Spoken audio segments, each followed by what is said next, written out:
A package for Mrs. Jewls from Wayside School is falling down by Louis Sacker. Selection illustrated by Bruce McPherson.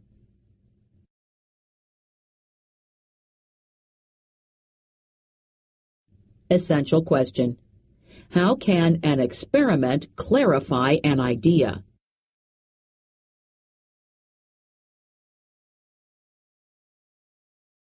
Louis, the yard teacher, frowned. The schoolyard was a mess. There were pencils and pieces of paper everywhere. How'd all this junk get here, he wondered. Well, I'm not going to pick it up. It wasn't his job to pick up garbage. He was just supposed to pass out the balls during lunch and recess, and also make sure the kids didn't kill each other. He sighed, then began cleaning it up. He loved all the children at Wayside School. He didn't want them playing on a dirty playground. As he was picking up the pencils and pieces of paper, a large truck drove into the parking lot. It honked its horn twice, then twice more. Louis ran to the truck. "Quiet," he whispered. "Children are trying to learn in there." He pointed at the school. A short man with big, bushy hair stepped out of the truck. "I have a package for somebody named Mrs. Jewls," he said. "I'll take it," said Louis. "Are you Mrs. Jewls?" asked the man. "No," said Louis. "I have to give it to Mrs. Jewls," said the man. Louis thought a moment. He didn't want the man disturbing the children. He knew how much they hated to be interrupted when they were working. "I'm Mrs. Jewls," he said. "But you just said you weren't Mrs. Jewls," said the man. "I changed my mind," said Louis. The man got the package out of the back of the truck and gave it to Louis. "Here you go, Mrs. Jewls," he said.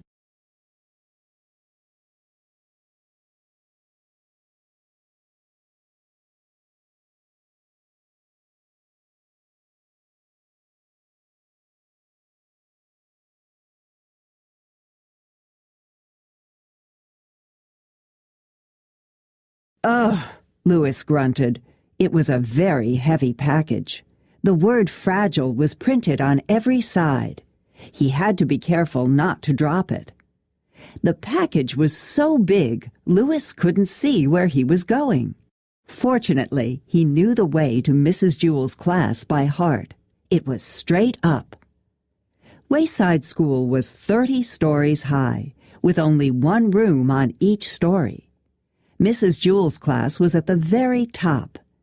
It was Louis's favorite class.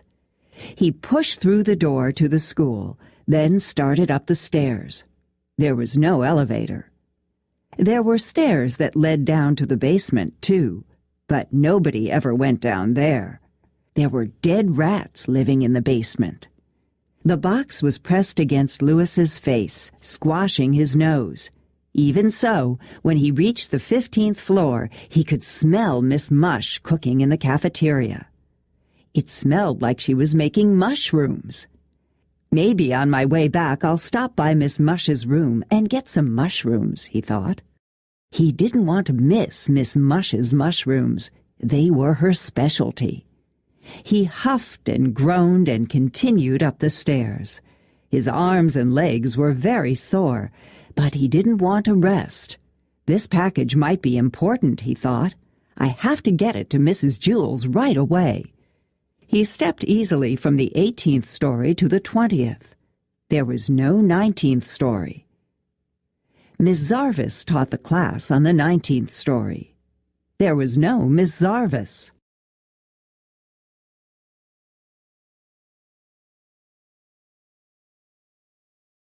At last, he struggled up the final step to the 30th story. He knocked on Mrs. Jewls' door with his head. Mrs. Jewls was in the middle of teaching her class about gravity when she heard the knock. "Come in," she called. "I can't open the door," Louis gasped. "My hands are full. I have a package for you." Mrs. Jewls faced the class. Who wants to open the door for Louis? She asked.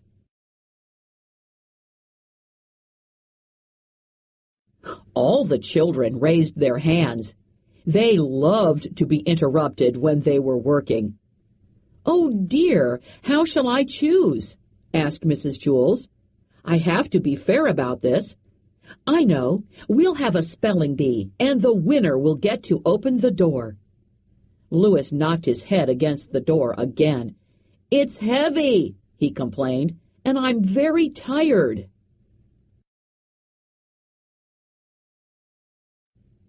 Analyze the text. Point of view. From what point of view is the story told? How does the point of view affect the descriptions of characters and events?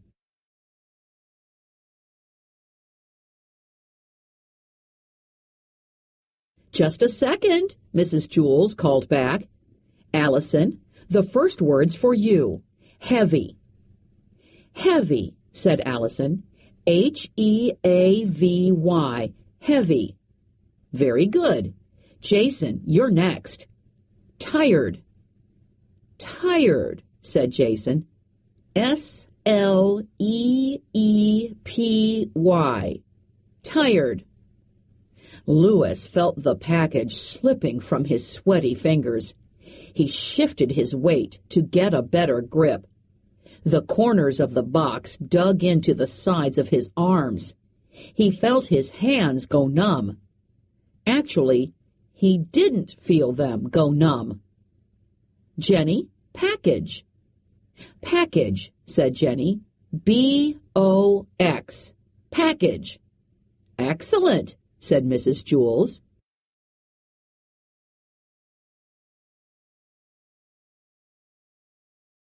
Louis felt like he was going to faint. At last, John opened the door. "I won the spelling bee, Louis," he said. "Very good, John," muttered Louis. "Aren't you going to shake my hand?" asked John. Louis shifted the box to one arm, quickly shook John's hand, then grabbed the box again and staggered into the room. "Where do you want it, Mrs. Jewls?" "I don't know," said Mrs. Jewls. "What is it?" "I don't know," said Louis. "I'll have to put it down someplace so you can open it." "But how can I tell you where to put it until I know what it is?" asked Mrs. Jewls. "You might put it in the wrong place."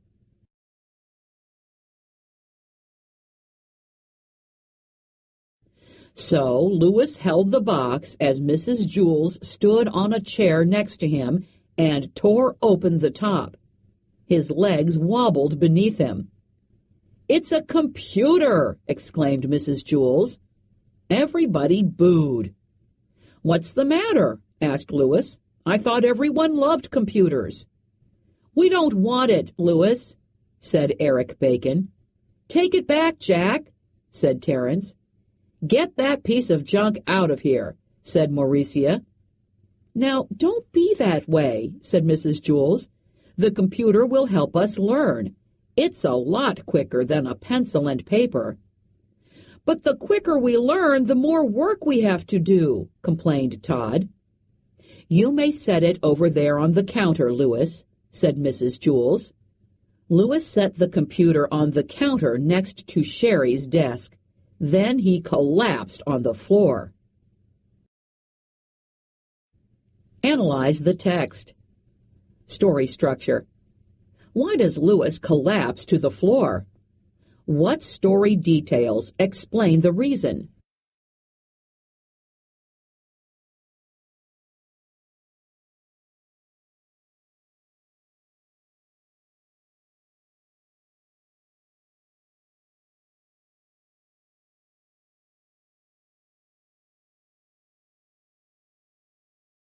"Now watch closely," said Mrs. Jewls.